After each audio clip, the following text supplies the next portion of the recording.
കള്ളപ്പണ ഇടപാട് കേസിൽ ആം ആദ്മി പാർട്ടി പ്രതിസ്ഥാനത്ത്. കള്ളപ്പണ ഇടപാടിൽ പാർട്ടിയെ പ്രതി ചേർത്ത് ഇഡി കുറ്റപത്രം സമർപ്പിക്കും.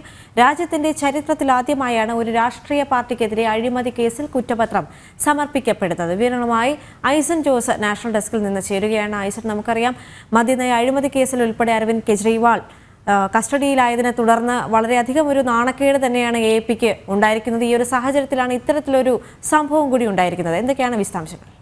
തീർച്ചയായും ദേവിക സൂചിപ്പിച്ച മദ്യനയ അഴിമതി കേസുമായി ബന്ധപ്പെട്ട് തന്നെയാണ് ഈ സംഭവം ഉണ്ടായിരിക്കുന്നത് എന്ന് വേണം അനുമാനിക്കാൻ. കാരണം നമുക്കറിയാവുന്നതാണ്, ഗോവ തെരഞ്ഞെടുപ്പിൽ കള്ളപ്പണം ചെലവഴിച്ചതുമായി ബന്ധപ്പെട്ട ഒരു കേസിലാണ് ഇപ്പോൾ ആം ആദ്മി പാർട്ടിയെ നേരിട്ട് കുറ്റവാളിയാക്കുന്ന അല്ലെങ്കിൽ കുറ്റം ആരോപിക്കുന്ന ഒരു രീതിയിലേക്ക് എൻഫോഴ്സ്മെൻറ്റ് ഡയറക്ടറേറ്റ് എത്തുന്നത്. ആം ആദ്മി പാർട്ടി എന്ന നിലയിൽ തന്നെ ആ പാർട്ടിക്കെതിരെ കുറ്റപത്രം സമർപ്പിക്കുമെന്നാണ് എൻഫോഴ്സ്മെൻറ്റ് ഡയറക്ടറേറ്റ് അറിയിച്ചിരിക്കുന്നത്. പ്രത്യേകിച്ചും എടുത്തു പറയേണ്ടത്, അഴിമതി കേസ് എന്നതിനപ്പുറം ഒരു കള്ളപ്പണ ഇടപാട് കേസായിട്ടാണ് എൻഫോഴ്സ്മെൻറ്റ് കേസ് രജിസ്റ്റർ ചെയ്തിരിക്കുന്നത് എന്ന അതീവ ഗൗരവതരമായൊരു വിഷയമാണ്. കാരണം 45 കോടി രൂപയോളം കള്ളപ്പണമായി സ്വീകരിച്ച് അത് ഗോവ തെരഞ്ഞെടുപ്പിൽ ചെലവഴിച്ചു എന്നതാണ് ആം ആദ്മി പാർട്ടിക്കെതിരെ ഉണ്ടായിരിക്കുന്ന ആരോപണം.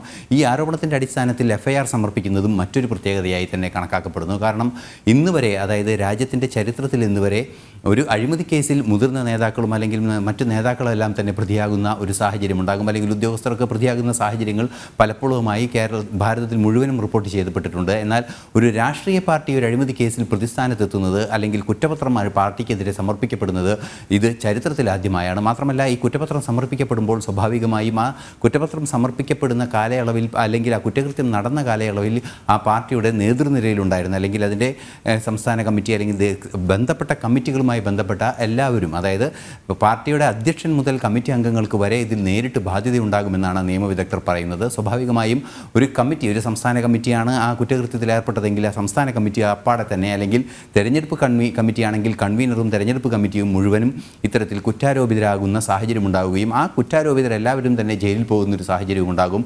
അതിസങ്കീർണമായൊരു നിയമ നടപടികളിലേക്ക് ED കടക്കുന്നു എന്നാണ് മനസ്സിലാക്കാൻ സാധിക്കുന്നത്. മാത്രമല്ല, രാജ്യത്തിൻ്റെ രാഷ്ട്രീയ പാർട്ടികളുടെ ചരിത്രത്തിലും അതുപോലെ തന്നെ നിയമചരിത്രത്തിലും നിർണായകമായൊരു നാഴികക്കല്ലായി ഈ കേസ് മാറുമെന്ന കാര്യത്തിലും തർക്കമില്ല.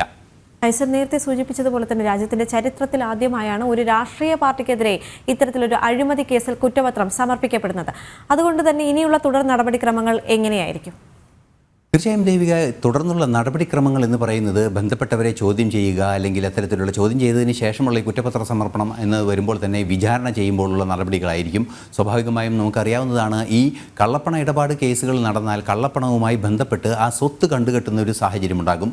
അതായത് നമുക്കറിയാവുന്നതാണ്, കരുവന്നൂർ കേസിലെല്ലാം തന്നെ ഇത്തരത്തിൽ കള്ളപ്പണ ഇടപാട് നടത്തി ആ പണം കൈമാറ്റം ചെയ്തവരുടെ സ്വത്തുക്കൾ കണ്ടെത്തുന്ന അല്ലെങ്കിൽ ഭൂമി പിടിച്ചെടുക്കുന്ന അത്തരത്തിലുള്ള നിയമ നടപടികൾ കൃത്യമായി നടക്കുകയാണ് ചെയ്യുക. റവന്യൂ റിക്കവറി സംവിധാനങ്ങളുടെ ഭാഗമായി ജില്ലാ കളക്ടർ വഴി ഈ ഭൂമിയെല്ലാം പിടിച്ചെടുക്കുകയാണ്, അല്ലെങ്കിൽ സ്വത്തുക്കൾ പിടിച്ചെടുക്കുകയാണ് ചെയ്യുക.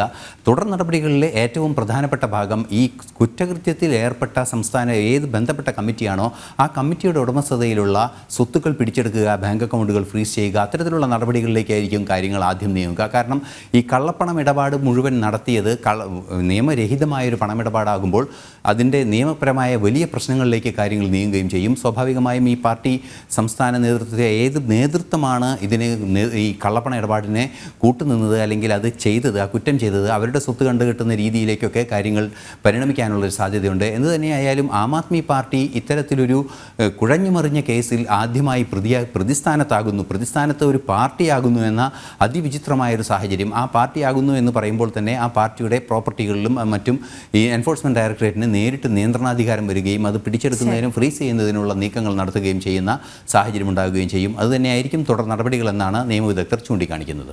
നാഷണൽ ഡെസ്കിൽ നിന്ന് ഐസൻ ജോസ് ആണ് വിവരങ്ങൾ നൽകിയത്.